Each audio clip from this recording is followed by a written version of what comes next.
Say goodbye to rubbery chicken. Hey there, foodies and kitchen enthusiasts. Today we're tackling an issue that has tormented home cooks for generations: rubbery chicken. We're about to delve into the best ways to cook chicken so it's tender, juicy, and, most importantly, not rubbery. Why does chicken turn rubbery? Before we jump into the cooking techniques, it's important to understand why chicken turns rubbery in the first place. Chicken becomes rubbery when it's overcooked. This happens because the proteins in the chicken muscles start to tighten, squeezing out moisture, which results in that undesired, rubber-like texture. Choosing the right cut.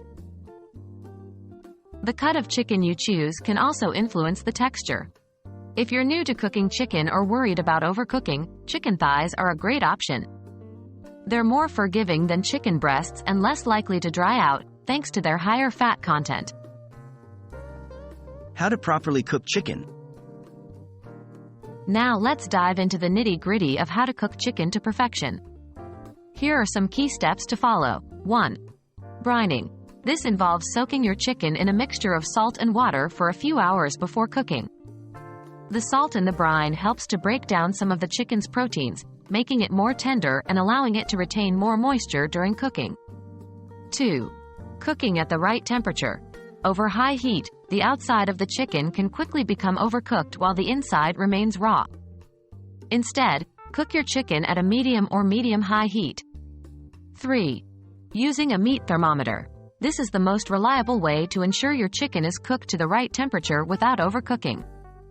Chicken is safe to eat when it reaches an internal temperature of 165 degrees Fahrenheit, 74 degrees Celsius.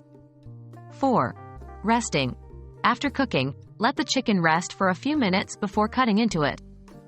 This allows the juices to redistribute throughout the meat, resulting in a more tender and juicy bite. That's it, folks. Remember, to avoid rubbery chicken, choose the right cut, brine if possible, cook at the right temperature, use a meat thermometer, and let the chicken rest after cooking. Follow these steps, and you'll be rewarded with deliciously tender and juicy chicken every time. Happy cooking!